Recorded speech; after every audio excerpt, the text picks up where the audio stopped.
Salamlar hər birinizə əziz tələbələr. Bu videoda sizinlə kompüterin texniki təminatından hardware bölməsindən qəbula düşmüş sualların izahlarına baxmış olacağıq. Ümumiyyətlə qəbula hansı tip suallar düşür, dərs oxuyarkən nələrə diqqət etməliyik, hansı hissələr əsasdır, onlara baxmış olacağıq. Baxırıq birinci suala. Birinci sualda deyir ki, kompüterə proqram quraşdıran. Daha doğrusu, təbii ki, kompüterə proqram quraşdırılarkən setup.exe genişlənməsinə malik olur. Cavab olur C variantı. Yəni ilk olaraq proqram quraşdırılarkən həmin genişlənməyə malik olacaq. Deməli, aşağıdakilərdən hansı informasiya daşıyıcısı deyil? İnformasiyanı harda daşıya bilərik? Yəni, məsəl üçün, kitabdan informasiya alırıq, coğrafi xəritədə informasiya var, sərt diskdir. Bəli, bütün məlumatlarımız sərt diskdə saxlanılır. Disketlərdə səs platası isə bir qurğudur, informasiya daşıyıcısı olaraq istifadə edilmir. Deməli, əməliyyat sisteminin qurğular ilə qarşılıqlı əlaqəsini təmin edən proqram deyir. Deməli, həm xarici qurğular olsun, ümumiyyətlə ümumi qurğularla qarşılıqlı, həm daxili, həm də xarici qurğular ilə qarşılıqlı əlaqəni təmin edən proqram bizdə olacaq driverlər. Həmçinin də soruşsaydı ki, xarici qurğuların işlərini idarə edən sxem desəydi, onda cavab olacaqdı kontroller. Daha sonra qeyd edir ki, ana plata üzərində yerləşənləri seçin. Ana plata harda yerləşirdi? Yadımıza salırıq. Ana plata sistem blokunun daxilində yerləşirdi və əsas qurğuları özündə cəmləyirdi. Bura aid idi, prosesor idi. Daha sonra qida bloku, belə deyim, daha doğrusu prosesor idi, əməli yaddaş idi. Sərt disk ana plata üzərində deyil, yəni daxilində yerləşmirdi, xaricində yerləşirdi. Ona görə 2-ni buradan çıxıram, 2-ni çıxdım. Prosesor və əməli yaddaş bura aid idi. Bir də daimi yaddaşdır. Daimi yaddaş qurğuları bəli bura aid edilmiş olacaq. Yəni cavab 1, 3, 4 olacaq. Qida bloku sistem blokunun bir tərkib hissəsidir. Ana plata üzərində yerləşməyəcək. Daha sonra baxırıq 5-ci suala. Əməliyyat sisteminin yüklənilməsini təmin edən fərdi kompüterlərin daimi yaddaşda yerləşən proqramlar toplusu necə adlanmış olacaqdır? Əməliyyat sisteminin yüklənməsini təmin edən proqram hansıdır? Təbii ki, BIOS olacaq. Demişdik ki, kompüterdə ilk yüklənən proqram BIOS olurdu. BIOS nə edirdi? Əməliyyat sistemini götürürdü. Xarici yaddaş qurğusu olan sərt diskdən götürürdü, əməli yaddaş qurğusu olan RAM-a köçürürdü. Həmin bu dediyim prosesin özü də boot prosesi adlanırdı. Deməli, bu BIOS proqramı vasitəsilə həyata keçirilmiş olurdu. CMOS nə idi? Demişdik ki, tarix və konfigurasiyasını həyata keçirirdi. Öz batarya enerjisindən asılı idi. Demişdik ki, verilənlər deməli, mikroprosesorda emal edilərkən registr yaddaşda emal edilmiş olurdu.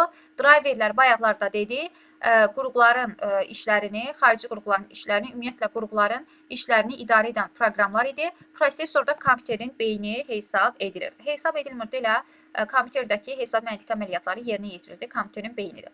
Monitorun əsas parametrlərini soruşur. Monitor ekran olduğuna görə ekranda təbii ki, piksel olacaq. Baxıram, diaqonal üzrə ölçü olacaq. Pikselləmə, yəni bilirik ki, şəkillər piksellərdən ibarət olur. Kompüter qrafikası mövzusuna bizə aydındır. Deməli, 2-nin olmadığı variantları çıxırıq. Bəzən ola bilər ki, bütün hamısını bilməyə bilərsiniz. Ona görə də bildiklərinizi saxlayıb bilmədiklərinizi variantlardan çıxırsınız. Diaqonal üzrə ölçü deyir. Bəli, bu da, çünki bu diaqonal belə gedir də, bilirsiniz. Diaqonal belə gedir, bunu da silirik. Yəni, həmin bu diaqonal üzrə ölçü deyəndə həmin bunu nəzərdə tutur. Gəlin silək indi. Nə baş verdi burada?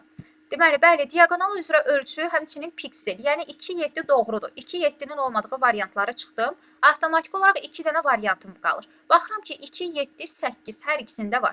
Deməli, müdafiə dərəcəsi də monitora aid ediləcək, diaqonal da monitordadır, pikseldə. İndi mən qalıram nəyə baxıram? 4 və 6 variantları qalır. 4 kadrların əks olunma tezliyi. Bəli, monitorun tezliyi var idi. Korpusunun materialı deyə biz monitorda bir şey qeyd etməmişik. 4 də monitora aid olduğuna görə cavab olacaq nə? A variantı. Bəlkə də burada məsəl üçün bildiklərimizi çıxmasaydıq, heç də yəni variantı rahat şəkildə tapa bilməzdik. Deməli, bunlardan hansı kompüterin əsas hissəsidir? Bilirik ki, kompüter əsas və köməkçi hissələrdən ibarətdir. Kompüterin əsas hissələrinə sistem bloku, monitor, klaviatura aiddir. Burada baxıram PPP, printerdir, plotterdir, proyektordur, periferiya qurğusuydu. Mikrofon əlavə olaraq quraşdırılır. Yəni, əsas hissə deyəndə həmin hissələr olmadan kompüter işləyə bilməz. Yəni, skaner olmadan işlədə bilirəm, mikrofon olmadan işlədə bilirəm. Amma sistem bloku olmadan kompüter işlədə bilmirik. Periferiya qurğuları ilə əməliyyat sistemləri arasında qarşılıqlı əlaqəni təmin edən proqram deyir. Yenə deyirəm, periferiya qurğuları xarici qurğular ilə əməliyyat sistemləri arasındakı qarşılıqlı əlaqəni təmin edən proqram driverlər olacaq. Əgər sxem mikrosxem desəydi olacaqdı kontroller. Təkrar suallar ola bilər çünki qəbula düşmüş suallardır. Hansı doğrudur deyir? Kompüter nöqtə-nöqtə istifadə oluna bilər. Kompüter printersiz istifadə edə bilirəm. Doğrudur. Deməli, istifadə oluna bilər deyir. Hə, okey. Prosesorsuz istifadə edə bilmərəm. Çünki hesablama bütün məntiqi əməliyyatlar prosesor vasitəsilə həyata keçirir. Ona görə də biri variantlardan çıxıram. Suala düzgün baxırıq. Deyir ki, istifadə oluna bilər. Prosesorsuz oluna bilmir. Printersiz istifadə oluna bildiyinə görə 3-ün olduğu variant B qalır. Ona görə cavab olur nə? B variantı. Burada da CD-ROMsuz bəli istifadə edilə bilər, səs kartsız, daha doğrusu səsdir. CD səslərin silinib yazılması üçün istifadə edilmiş olurdu CD-lərdə. Daxili yaddaş qurğusuna aid idi. Biz bilirik ki, bizim daxili yaddaş qurğularımız, daimi yaddaş qurğularımız, həmçinin də xarici yaddaş qurğuları var. Mən buradan məsəl üçün tutaq ki, daxili yaddaş qurğusunu bilmirəm. Misal üçün deyirəm. Buradan bilirəm ki, HDD Winchester xarici yaddaş qurğusudur. Ona görə də məsəl üçün ikili variantlardan çıxıram. Sonra demişdik ki, FDD floppy disk və yaxud da optik disk ölçüsü 1,44 MB idi. Qeyd edirəm çünki bəzən variantlarda kilobayt verir, doğru mülasələri tapın deyəndə. FDD ən kiçik xarici yaddaş qurğusudur. Ölçüsü 1,44-ə bərabərdir. Deməli 5 də xarici yaddaş qurğusu olduğuna görə 5-i də çıxdım. Cavab qaldı nə? B variantı. Bu da nədir? Daxili yaddaş qurğusu 1 RAM və BIOS bizdə daxili yaddaş qurğusu olacaq. Bu da bəli ümumiyyətlə bizdə yaddaş qurğusu deyildi. RAM-la BIOS bəli daxili yaddaş qurğusu olacaq. Deməli, böyük həcmdə informasiyanı saxlayan yaddaş qurğusu hansıdır? Fikir veririksə, informasiyanı saxlayan deyir. Ümumiyyətlə yaddaş qurğusu deyir. Baxıram, digitizer verilənləri kompüterlərə daxil etmək üçün istifadə edilir. Kontroller mikrosxem idi. Sonra plotter xaric etmə qurğusu idi. Bir skanerlər var, verilənlərin kompüterə daxil edilməsi üçün istifadə edilir. Streamer nə idi? Böyük həcmdə informasiyaları yadda saxlayan yaddaş qurğusu. Streamer bizdə Winchester xarici yaddaş qurğusu idi. Demişdik ki, bu toy kasetləri. Bəli, böyük həcmdə informasiyanı saxlayırdı. Virusa yoluxma ehtimalı digərlərinə görə az idi, amma tez sıradan çıxa bilirdilər. Deməli, proqramın ilkin mətnini maşın koduna çevirən xüsusi proqram necə adlanır? Bu qəbula dəfələrlə düşüb. Yəni, hətta 2025-ci ilin birinci cəhd imtahanında da düşmüş qəbul sualıdır.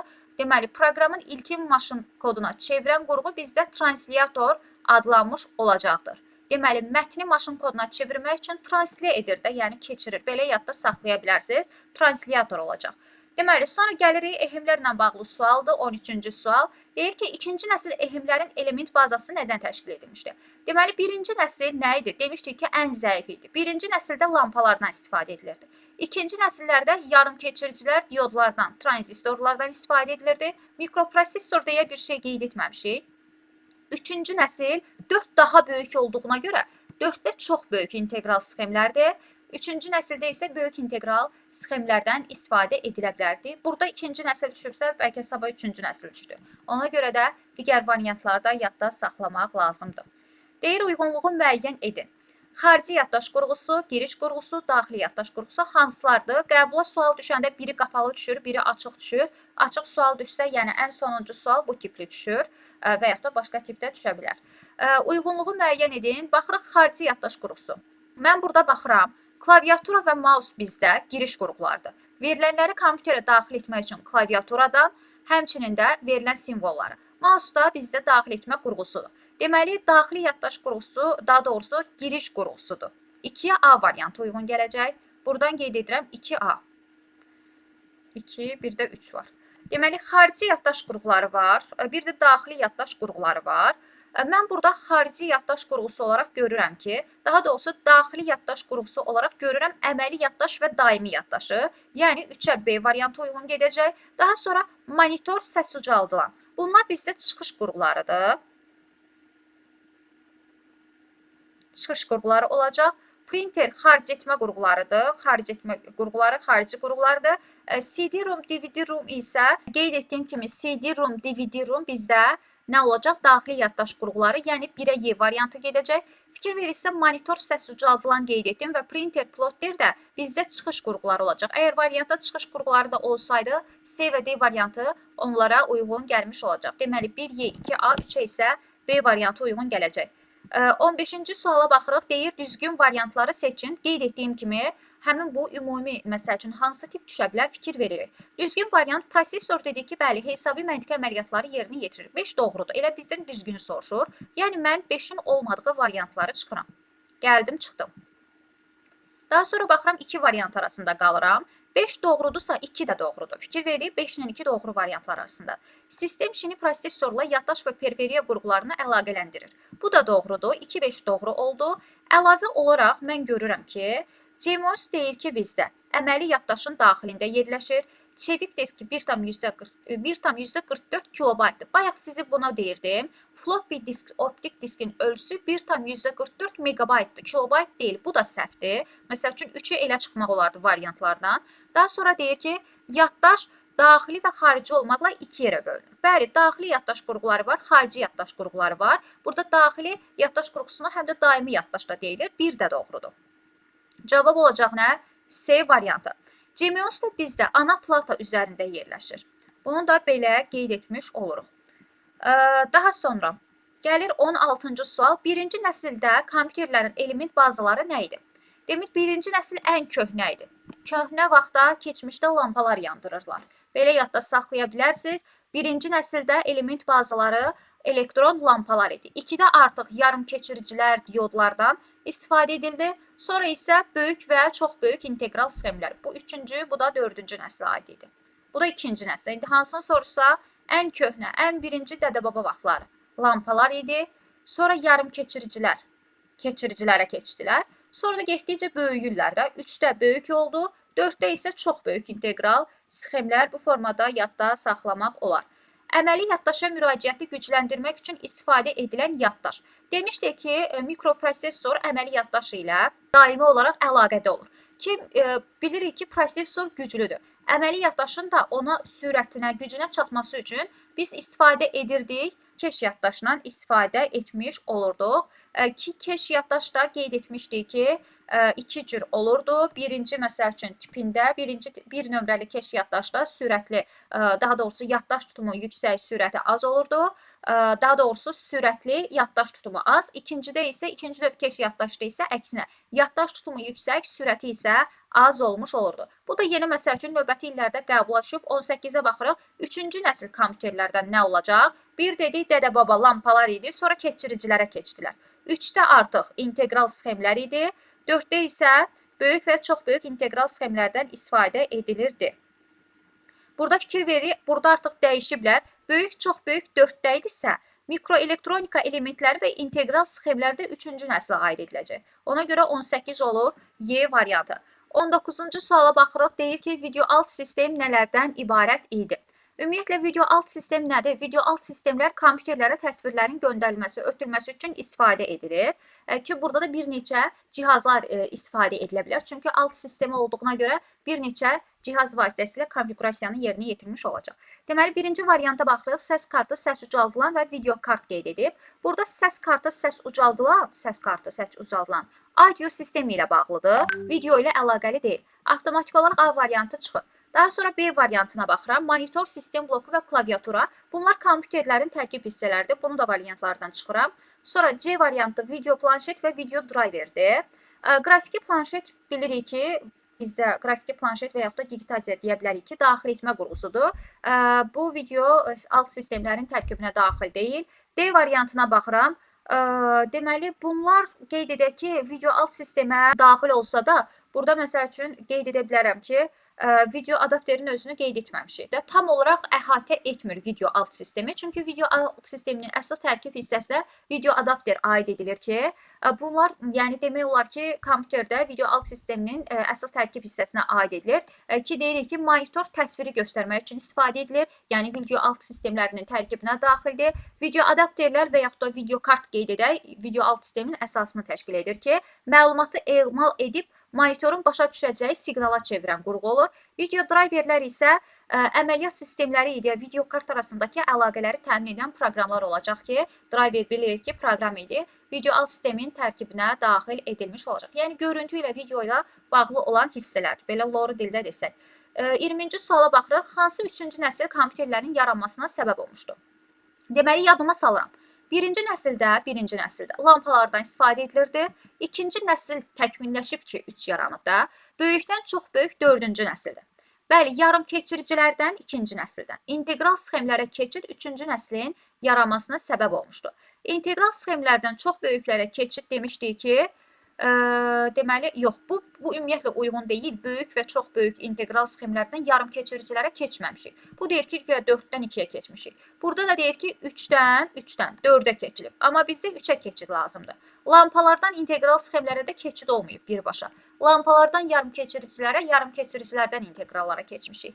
Deməli, 21-ci suala baxırıq. Yenə uyğunluğu müəyyən edin deyir. HDD, ROM, bir də GPU nədir? HDD bilirik ki, bizdə xarici yaddaş qurğusudur. Sistemin işləməsi üçün lazım olan proqramlar yerləşir. Qurğuların ilkin diaqnostikası, hesab məntiqi əməliyyatları yerinə yetirir. Mikroprosesordur. 3-ə D variantı uyğun gələcək. Daha sonra kompüterin işini idarə edən sistemin işləməsi üçün vacib olan proqramlar harda yerləşir? Burada baxırıq, mikroprosesor bilirik ki, qeyd etdik ki, hesab məntiqi əməliyyatları yerinə yetirir. Həmçinin burada Y variantı da var idi ki, onu aşağıda görmürdük. Deməli, kompüterlərin işlərini idarə edir mikroprosesor, həmçinin də bəli, hesab məntiqi əməliyyatları yerinə yetirir. 3-ə A və D variantları uyğun gələcək. Sistemin işləməsi üçün vacib olan proqramlar yerləşir. Harda yerləşəcək? ROM-da yerləşəcək. Buradan qeyd edirəm, B variantı. Qurğuların da ilkin diaqnostikasını həyata keçirir. Hər hansısa bir problem var idisə, gedirdi, bildirirdi. Deməli, bu da bizdə ROM idi. B və C variantı 2-yə uyğun gələcək. HDD isə xarici yaddaş qurğusu idi ki, kompüterdə sistem blokunun daxilində yerləşən xarici yaddaş qurğusu olacaqdır. Çünki demişdik ki, HDD-də bizim lazım olan fayl və yaxud da sənədlərimiz saxlanılırdı. Nə yaddaşda saxlayırıqsa, hamısı HDD-də idi. Bu arada bunu vurğulayım. Bəzən qarışdırırıq. Ana plata üzərində, sistem blokunun daxilində ana plata yerləşirdi. Ana platanın üzərində əsas qurğularımız, daxili yaddaş qurğuları yerləşirdi. Bununla qarışdırmırıq. Bu ana plata üzərində deyil. Sistem blokunun daxilində yerləşmiş olur HDD. Ona görə də 1-ə də Y variantı uyğun gələcək. Deməli, 23-cü suala baxırıq. Deyir ki, video adapterin əsas xüsusiyyətini soruşur. Deməli, fikir veririksə, video adapter haqqında belə qeyd edə bilərik ki, bayaqları dedik ki, video alt sistemlərinin əsas tərkib hissəsi idi. Video kart və yaxud da video adapter olaraq qeyd etmiş olurduq. Burada əsas vasitə ilə əsas xüsusiyyəti seyrəklik qabiliyyəti olacaq. Nəyə görə olacaq? Video kart ekranda bilirik ki, piksellər şəklində verilənləri formatlaşdırmış olur. Məsəl üçün, piksellərin sayı 1024 olsun, 512, misal üçün deyirəm. Bu, birbaşa olaraq həmin bu piksellərin, nöqtələrin sayı video kartın gücünə, təsvirin keyfiyyətinə birbaşa olaraq təsir etmiş olacaqdır. Deməli, ona görə elə olur seyrəklik qabiliyyəti. 23-cü suala baxırıq, uyğunluğu müəyyən edin deyir. RAM, BIOS və GMOS ilə bağlı uyğunluğu müəyyən edin, qeyd edir bizə. RAM bilirik ki, bizə əməli yaddaşdır. Kompüterlər işləyərkən aktiv olan proqramları müvəqqəti olaraq yaddaşda saxlamış olur. Burada baxırıq 1-ə D variantı. Verilənlərin müvəqqəti olaraq yadda saxlanılması üçün bəli, RAM-dan istifadə ediləcək. Əlavə olaraq baxıram, uyğun gələn hələ ki görmürük. BIOS nə idi? Demişdik ki, əməliyyat sistemini işə salmaq üçün istifadə edilirdi. Bəli, 2-yə A variantı uyğun gələcək. Kompüterin konfiqurasiyası haqqında məlumatları yaddaşda saxlamaq üçün biz GMOS-dan demişdik ki, kompüterin konfiqurasiyası idi. Hansı konfiqurasiyası? Tarix, vaxt konfiqurasiyalarını yadda saxlamış olurdu. GMOS-da deməli B və Y variantları uyğun gələcək. Qurğuların ilkin diaqnostikasını BIOS-da demişdik ki, həyata keçirmiş olurdu. BIOS-da demişdik ki, əməliyyat sistemini xarici yaddaş qurğusu olan sərt diskdən götürür, əməli yaddaş qurğusu olan RAM-a yükləyirdi. Sonra qurğuların ilkin diaqnostikası həyata keçirilirdi burada. Daha sonra nə gəlirdi? Verilənləri dedik, okey. 1-ə D, 2-ə A, C, 3-ə isə B və Y variantları uyğun gələcək. Deməli, Neyman arxitekturasına aid deyil deyir. Demişdik ki, kompüter ardıcıl ünvanlanan vahid yaddaşa malikdir. Bəli, bu doğrudur, amma aid olmayan soruşur. Ona görə aid olmayanı soruşduğuna görə doğrunu çıxıram variantlardan. Altını çıxdım. Baxıram ki, məsəl üçün, 2 variant arasında qalıram. Deməli, kompüterin iş qrafiki interfeysə əsaslanır. Bu yanlışdır, bunu verir burada. Daha sonra yanlış olaraq kompüter bu doğruydu, altını çıxdım. Kompüterlər lokal şəbəkələri əlaqələndirir. Verilənlərin aparat səviyyədə yox, proqram səviyyəsində aparılırdı təyin edilməsi. Bu aparat səviyyəsi səhvdir. Bizdən nə səhvi soruşur? Bəli, 4 də yanlış olacaq. Fikir verirəm, elə 7 ilə 4 yanlış variantdır. Kompüterlərin işi proqramla idarə edilir. Proqramla idarə edilən avtomat idi. Əmrlər ilə verilənlər arasında bəli demişdik ki, aşkar şəkildə fərq yoxdur. Əmrlərə də verilənlər kimi baxmaq olurdu. Bu doğruydu. Biri də çıxıram və demişdik ki, kompüter proqram ilə idarə edilir. 3 də doğruydu. Deməli, buradan doğruları çıxsaq, 1 doğrudur, 3 doğrudur. Sonra demişdik ki, bu da doğrudur. Deməli, biz gəlirik 1, 3, 6-nı çıxırıq. Variantlarda 3-ü, 1-i, 6-nı, 3-ü, 6-nı çıxsam, elə variant qalacaq nə? D variantı. Kompüterlər eyni zamanda bir neçə istifadəçiyə, nə? Kompüter eyni zamanda bir neçə, burada nəsə sualın özündə yəqin ki, yanlışlıq var. Verilənlər aparat səviyyəsində yox, proqram səviyyəsində aparılır. Lokal şəbəkələri sadəcə əlaqələndirmir. Kompüterin işi qrafiki interfeysə əsaslanır. Bunu da yanlış olaraq qeyd etmiş oluruq. 25-ci suala baxıraq, uyğunluğu müəyyən edin deyir. Qida bloku, mikroprosesor və kontroller. Kontroller demişdik ki, xarici qurğuların işlərini idarə edən mikrosistem idi. Ona görə 3-ə C variantı uyğun gələcək. Ədədlər üzərində məntiqi əməliyyatları, həm hesabi, həm də məntiqi əməliyyatları, ədədlər üzərində baxıram. Həm hesabi, həm də məntiqi əməliyyatları aparmaq üçün mikroprosesordan istifadə edilirdi. Ona görə 2-yə B və D variantı uyğun gələcək. Avtomatik olaraq 1-ə də baxıram bu arada. Avtomatik deməyim, Y variantı da olacaq böyük ehtimal burada. Qurğular arasında enerjini paylayan qida bloku olacaq. Bəli, qurğular arasında enerjini paylayan qida bloku olacaq. Yəni qidalandırır. 1-ə Y variantı gedəcək, 3-ə C variantı dedim. Deməli, bir dənə bizdə baxırıq ki, A variantı qalır. A variantı da burada. A variantında prosesor, yaddaş və periferiya qurğuları arasında informasiya axınına nəzarət edən bizdə olacaq sistem şini. Deməli, prosesor qurğusu əməli yaddaş ilə nəyin vasitəsilə əlaqələnmiş olacaqdır? Ki, bayaqlarda dedik ki, əməli yaddaş ilə registr yaddaş vasitəsilə prosesor əlaqələnmiş olacaqdır. Ki, gücü çatması üçün biz registr yaddaşdan istifadə etmiş olurduq. Əməliyyat sisteminin periferiya qurğuları ilə qarşılıqlı əlaqəsini təmin edən, bu da təkrar sualdır, proqramı soruşur. Proqram olacaq bizdə driverlər.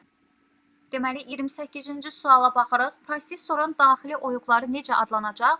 Burada registrlər adlanacaq ki, prosesorun ən daxili və sürətli yaddaş oyuqlarından biri elə registrlər olacaq. Cavab olacaq nə? Y variantı.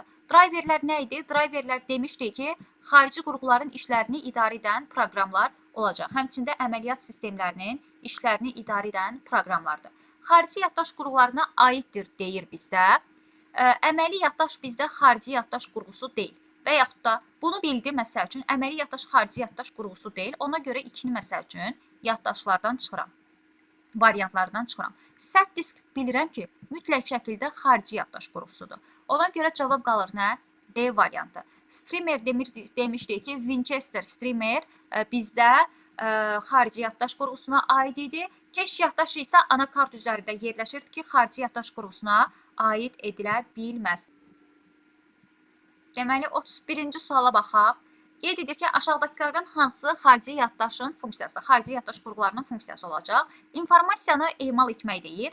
İnformasiyanı biz prosesor, mikroprosesor vasitəsilə emal etmiş oluruq. Ona görə A variantını çıxırıq. Kompüterdə məsələ həll edərkən operativ tez-tez dəyişən informasiyanı yadda saxlamaq. Bu tez-tez dəyişən informasiyanı RAM vasitəsilə, əməli yaddaş ilə yaddaşda saxlamış oluruq. Bu daxili yaddaş qurğusudur. İnformasiyanı uzun müddət yadda saxlamaq, bəli, biz xarici yaddaş qurğusu HDD vasitəsilə informasiyanı uzun müddət yaddaşda saxlayırıq. O da bizdə xarici yaddaş qurğusudur. Sonra deyir, yaddaşın silinən informasiyasını yaddaşda saxlamaq, bir də kompüterin işini verilmiş proqram üzrə idarə etmək. Bu da elə mikroprosesorun özünə aid olan funksionallıq olacaq. Bunu da elə variantdan çıxmış olacaq. Cavab qalacaq nə? C variantı. Çıxış qurğularını görsədin deyir. Bilirik ki, PPP çıxış qurğusuydu. Printer, plotter, proyektor. Ona görə 1, 5, 7 bizdə çıxış qurğusudur. 1, 5, 7-nin olmadığı variantları çıxsam, cavab qalacaq Y variantı. Lap bilirəm ki, klaviatura kompüterə verilənləri daxil etmək üçün istifadə edilir. Çıxış qurğularını tutaq ki, bilmirəm. Ona görə 4-ü variantlardan çıxıram. Sonra scanner, skan etmək üçün, kompüterə daxil etmək üçün istifadə edilir. 2-ni də çıxacam, heç 2-ni görmürəm. Printer, plotteri bildiyimizə görə səs kalankaları çıxış qurğusudur. Mikrofon daxil etmə qurğusudur. klaviatura, TV tunerdə TV tipli modelləri kompüterə daxil etmək üçün istifadə edilir. 8 də ona görə çıxır. Cavab qalır ilə Y variantı. Elə çıxış qurğusu PPP-ni yadda saxlasaq doğru variant çıxacaq. Kompüterin Neyman arxitekturasına aid olanları seçin deyir. Neyman arxitekturasına deməli hesabi məntiqi qurğulara aid ediləcək. 2-ni bura daxil edirik. 2-nin aid olmadığı variantı çıxırıq buradan. Daha sonra burada daxil etmə və xaric etmə qurğularına aid edəcəm. 3'ü çıxıram burada variantlardan. 2, 5, bir də xarici yaddaş qurğuları. Deməli, Neymanın arxitekturasına hesabi məntiqi qurğular, daxil etmə və xaric etmə qurğuları, bir də xarici yaddaş qurğusudur. Neyman arxitekturasından sonra demişdik ki, fərdi kompüterlər təsnif edilirdi ki, bunlar da kompüterlərə aid edilirdi. Yəni, hesab məntiqi əməliyyatlardır, daxil etmə və xaric etmə qurğularından ibarət olması. O da olur nə? Y variantı. Xarici yaddaşda saxlanılan proqram hansı qurğu tərəfindən emal edilmiş olacaqdır? Burada 34-də doğru variant elə prosesor olacaq. Niyə görə? Deməli, prosesor kompüterin bilirik ki, beyni hesab edilir. Yəni, xarici yaddaşda olan proqram işə salındığı zaman deyir, elə proqram hansı qurğu tərəfindən? Əvvəlcə RAM-a yüklənir. Daha sonra oradan prosesor tərəfindən oxunub emal edilmiş olacaqdır. Digər variantları ümumiyyətlə ötürmək üçün, daha doğrusu ötürmək üçün istifadə edilir. Emal üçün istifadə edilmir. Yəni, emalı soruşduğuna görə doğru variant prosesor olacaq. 35-ci sual deyir ki, skaner qurğusu kompüterə hansı vasitə ilə qoşulmuş olacaq? Skanerlər kompüterə USB, yəni bildiyimiz həmin bu Type-C vasitəsilə kompüterlərə qoşulmuş olacaq. Hal-hazırda təkcə skanerlər deyil, printerlər olsun, siçanlar üçün ən çox istifadə edilən qoşulu növü USB-lərdir, HTML-lərdir. Mən məsəl üçün digərlərinə ən çox istifadə edilən variant olaraq qeyd edirəm. Məsəl üçün klaviaturanı, siçanı qoşmaq üçün PC2-dən istifadə edilir. Sonra skanerləri qoşmaq üçün deməli USB-lərdən istifadə edə bilərik. 36-cı suala baxırıq. Doğru mülahisələri seçin deyir. Kompüterin işləmə sürəti onun yaddaşda saxlanıla bilən informasiyanın maksimum miqdarı ilə müəyyən edilir. Səhvdir. Demişdik ki, burada maksimum yaddaşla deyil, işləmə sürəti prosesorun saniyədə yerinə yetirdiyi sadə əməliyyatlarla bağlıydı. Bu yanlışdır. Sonra ikinci nəsil kompüterlərin element bazaları. İkinci nəslin element bazaları artıq demişdik ki, keçiricilər yaranırdı. İkinci nəsildə yarım keçiricilər diodlar idi. Kompüter söndürülərkən əməli yaddaşda olan informasiya silinmiş olacaq. Bəli, RAM demişdik ki, müvəqqəti yaddaş idi, enerjidən asılı idi. Cərəyan keçirdikdə operativ yaddaş, yəni müvəqqəti yaddaş idi, getmiş olacaq. 3 doğrudur. Birinci nəsil kompüterlərin element bazası olaraq deməli, elektron lampalardan, bəli, elektron vakuum lampalardan istifadə edilirdi. Bu doğrudur. 5-ci sual nə deyir bizə? Məhsuldarlıq prosesorun yerinə yetirdiyi əmrlər sistemidir. Bu əmrlər toplusu əmrlər sistemi. Məhsuldarlıq demişdik ki, emal nəticəsində, məsələlərin emalı nəticəsində aldığımız nəticə idi. Bu da yanlışdır. Cavab olacaq 3, 4. Doğru mülahisələrə aid edilmiş olur. Fikir veririksə, kompüterin texniki təminatı ilə məsəl üçün bağlı belə bir doğru mülahisələri seçin deyir. Burada həm kompüterin xarakteristikalarını soruşur, həm elektron hesablama maşınlarının da nəsillərə bölünməsi ilə bağlıdır. Yəni, belə qarışıq tipli düşür. Aşağıdakılardan hansı kompüterin periferiya qurğusu deyil? Yəni, əsas tərkib hissəsidir. Periferiya dedik ki, printer, plotter, prosesor, daha doğrusu belə deyim, prosesor, PPP. Periferiya qurğusudur. Bunu çıxıram. Yəni, periferiya nə idi? Kompüterə qoşulan. Prosesor kompüterin əsas tərkib hissəsidir. Ona görə də periferiya qurğusu olmayacaq. Plotterdir, printerdir, mikrofondur, skanerdir. Bunlar olmadan kompüter işləyə bilir. Amma prosesor olmadan kompüter işləyə bilməz. Qabarit ölçüləri və məhsuldarlığına görə kompüterləri bölürdük. Deməli, superkompüterlər, mini kompüterlər, mainframelər, sonra nə demişdik? Deməli, 2, 4, 5. 2, 4, 5 o da olacaq nə? Y variantı. Ortadır, minidir, superdir, mainframelərdir. Kompüterlərin məhsuldarlığına və deməli, qabarit ölçülərinə görə bölünür. Deyir, aşağıdakılardan neçəsi giriş qurğusudur? Proyektor çıxış qurğusudur. Digitizer giriş qurğusudur. Sonra, mikrofon giriş qurğusudur. Flatbed həm giriş qurğusudur, həm də çıxış qurğusudur. Pen mouse giriş qurğusudur. Daha doğrusu, flatbeddə. Flatbed skanerlərin bir növüdür. Bu da giriş qurğusudur. Fax isə həm giriş qurğusudur, həm də çıxış qurğusudur. Bizdən sadəcə giriş qurğusunu soruşur. Proyektor çıxış qurğusuydu. Fax da həm giriş, həm çıxışdır. Ona görə 1, 3, 5, 6, yəni cavab qalır D variantı. Kompüterlərin əsas xarakteristikalarına aid deyil. Bayaqlarda buna aid bir sual var idi. Başqa 7 də var. Təsvirlərin keyfiyyəti monitorun xarakteristikasına aid ediləcək. Ona görə daha doğrusu aid olmayan soruşur. Bəli, aid olmayan soruşur. Gəlin bunu aşağı düşürdək, tam baxaq. Aha. Deməli, buradan baxıram. Kompüterlərin əsas xarakteristikasına aid deyil.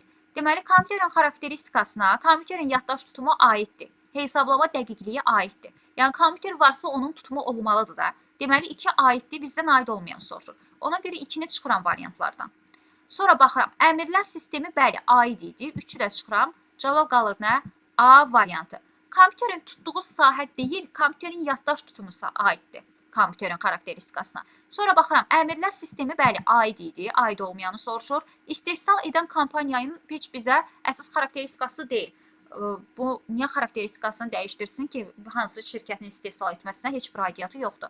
Xarici qurğuların sayında qeyd etməmişik, hesablama dəqiqliyi idi, aid idi, təsvirin keyfiyyəti də monitora aid idi. Ona görə cavab qalır A variantı. Yenə uyğunluqla bağlıdır.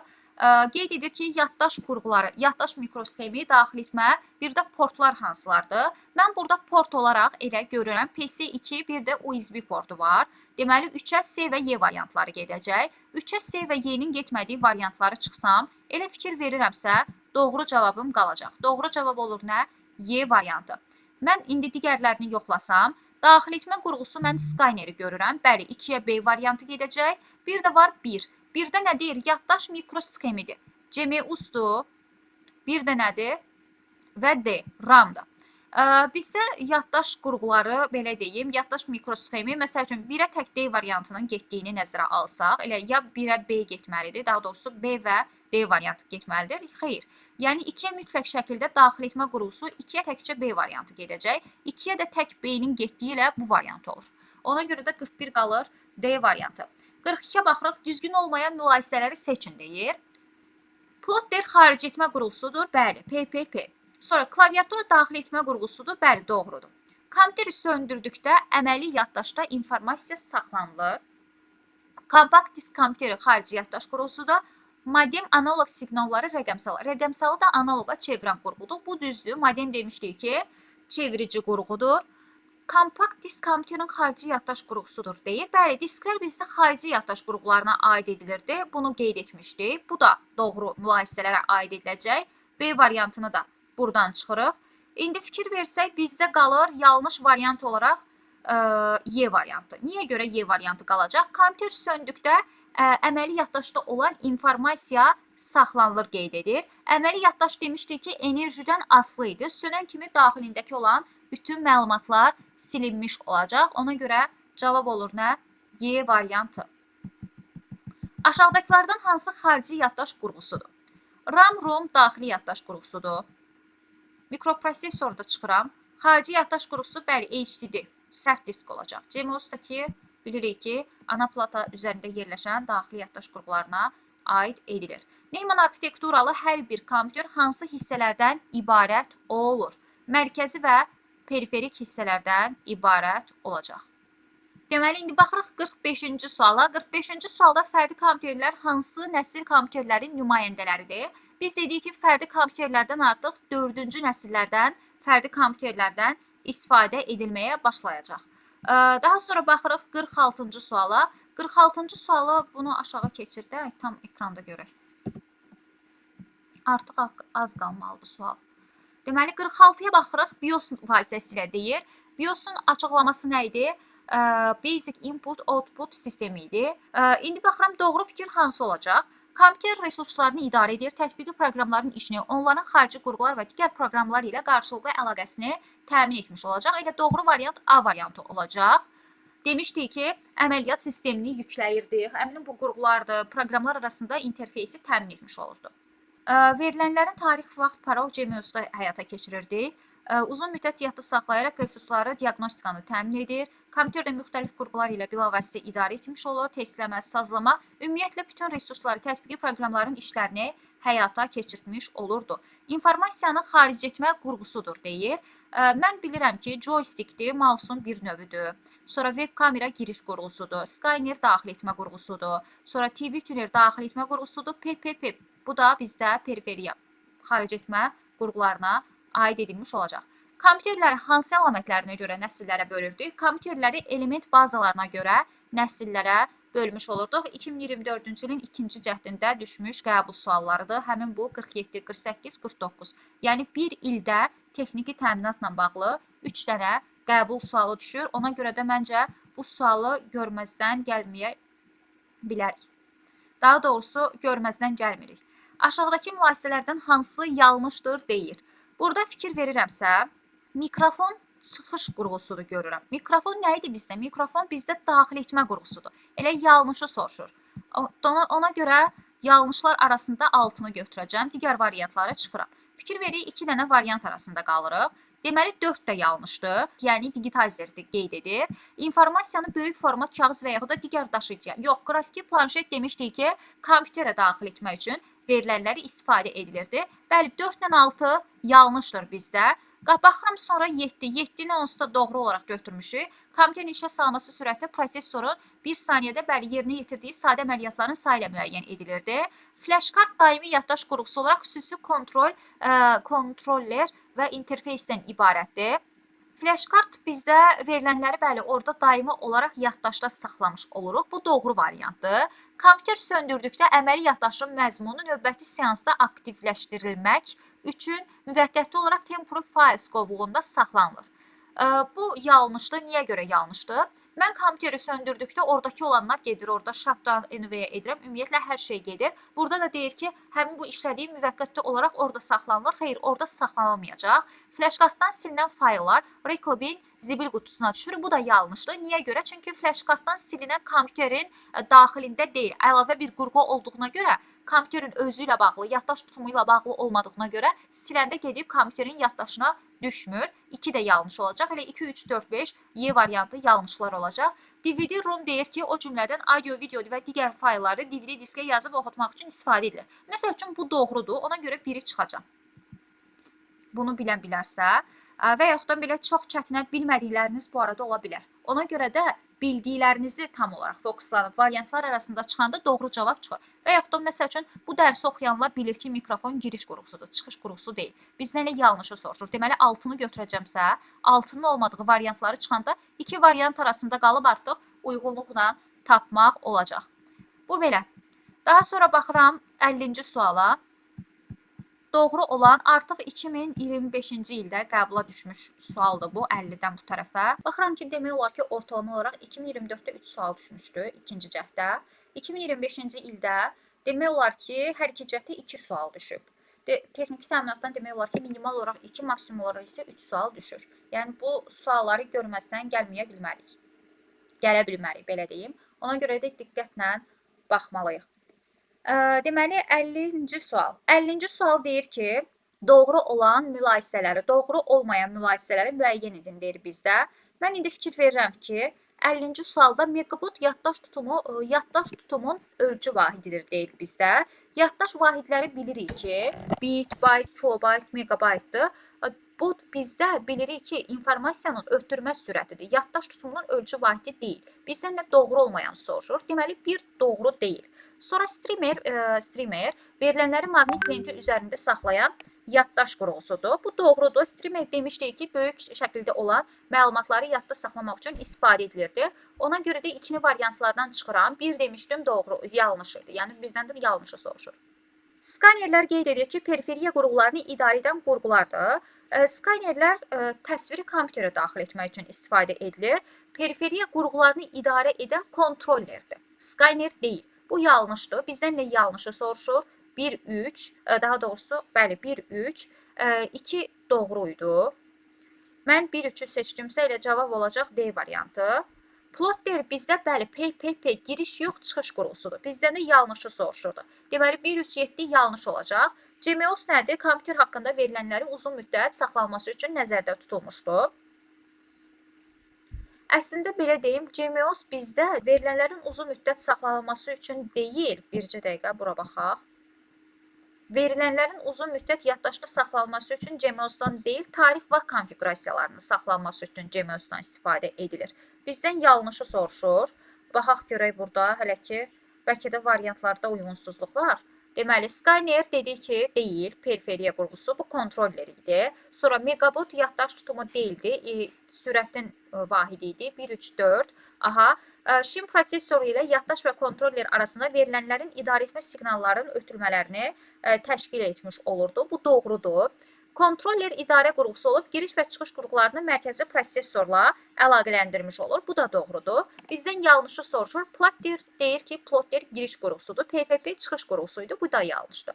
Deməli, 1, 3, 4, 7. Cavab olacaq D variantı. Böyük ehtimal mən variantları köçürdəndə bir variantı qaçırtmışam. 1, 3, 4, 7. Cavab olacaq nə? D variantı.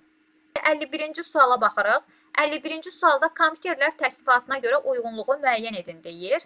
Kompüterlərdə təyinatı, işləmə prinsipləri və istifadə edilən element bazalarına görə. Element bazalarına görə elektron lampalar, yarımkeçiricilər, integral sxemlər, bəli, 3-ə A variantı uyğun gələcək. Məsəl üçün 3-ə uyğun, A gəlməyən, uyğun gəlməyən variantları çıxırıq. Daha sonra baxıram, işləmə prinsipləri, bir də təyinatları var. Təyinatına görə universal ola bilər, problem yönümlü, ixtisaslaşmış ola bilər. 1-ə B variantı uyğun gələcək. 1-ə B variantı uyğun gələn, baxıram ki, o da olur nə? C variantı. 2-yə baxsam, işləməsinə görə, yəni hansı formada? İşləmə prinsipləri hibrid olsun, rəqəmli işləsin. Əslində bunu məntiqlə tapmaq olardı. 2-yə D gedən, 3-ə A gedən, o da olur nə? C variantı. 52-ci suala baxırıq. 52-ci sualda qeyd edir ki, ilkin proqramı maşın dilinə çevirən proqram bu qəbula dəfələrlə düşüb, translyator adlanır və yaxud da başqa cür düşə bilər. Translyator bilirik ki, interpretator və kompilyator olmaqla 2 yerə bölünəcək. Bunlardan da məsəl üçün sual düşə bilər. Əgər proqramı tək-tək çevirmək lazım olarsa, bu zaman interpretator bütöv şəkildə proqramı kompilə, belə deyək, bütöv şəkildə çevirmək lazım olursa, bu kompilyator olacaq. Deməli, interpretator tək-tək, kompilyator isə komple, yəni ümumi şəkildə çevrilmiş olacaq. Bu da translyatorun 2 növüydü. Ən sonuncu suala baxırıq. Yenə 2025-ci ilin 2-ci cəhdində qəbula düşmüş sualdır. Deyir ki, doğru mülahisələri müəyyən edin. Burada fikir verirəmsə, monitor daxil etmə qurğusudur. Monitor çıxış qurğusudur. Daxil etmə qurğusu deyil.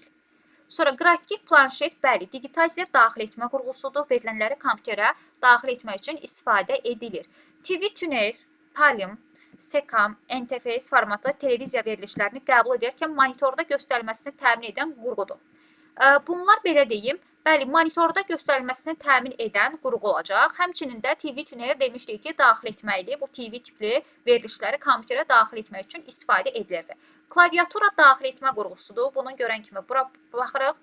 Web kameralar görüntüləri əks etdirən xaric etmə deyil. Web kamerada daxil etmə qurğusudur bizdə. CD-ROM xaric etmə qurğusudur deyir. Bu arada bizdə doğru mülahisələri deyirim. Mən burada web kamera əks etdirən xaric etmə qurğusu deyil. Deyirəm, daxil etmə qurğusudur, bunu da qeyd edirəm. Bu yanlışdır. Bir də burada CD-ROM xaric etmə qurğusu deyil. Bu xarici yaddaş qurğusudur. Xaric etmə qurğusu deyil. Bu da yanlışdır. Klaviaturanı dedik, daxil etmə qurğusuydu. Amma web kamera görüntüləri əks etdirən daxil etmə qurğusudur. Xaric etmə qurğusu deyil. Buna da çıxırıq. Cavab qalır 2, 3, 5 doğru variant olur. Deməli, bununla da biz kompüterlər və onun texniki təminatına qəbula düşmüş sualların izahına baxmışdıq. Baxdıq, belə deyim. Ümumiyyətlə, qəbula hansı tip suallar düşür? Görürük ki, ən çox qurğulardır. Konkret olaraq kompüterlərin xarakteristikasıdır, Neyman arxitekturasıdır. Daha sonra baxırıq, kompüterin xarakteristikası, sonra nələrdən düşür? Giriş qurğuları, çıxış qurğuları, xaric etmə, daxil etmə qurğusu, xarici yaddaş qurğusu, daxili yaddaş qurğuları hansılardır? Sonra ən çox fikir verirsinizsə, mülahisələrdə kompüterdə nəsillərdən düşür. Bir də kompüterin əsas xarakteristikalarından düşür. Bir də ən çox daxil etmə qurğusu, xaric etmə qurğuları hansılardır? Kontroller, driverlərin tərifləri. Əvvəllərdə də baxırıq ki, BIOS, RAM ilə bayaqdan dedik, xaric etmə, daxil etmə qurğularıdır ki, bunlar haqqında düşür. Ən çox da fikir verirsə, bir neçə şeyi uyğunluq altında salırlar ki, onları ilə bil ki, ümumi şəkildə bir şey oxumaqla bu mövzunu cavablandırmaq olmur. Bir neçə yerdə ümumi şəkildə salıblar ki, tam şəkildə mövzunu biləsiniz, əhatə edə biləsiniz. Ümid edirəm ki, hər şeyi, testləri, variantları, sualları yaxşı şəkildə başa düşdünüz, yaxşı şəkildə hər biriniz anlamış oldunuz. İnşallah gələn video dərslərdə, yəni imtahana kimi gələn video dərslərdə görüşənədək hər birinizə uğurlar əziz tələbələr.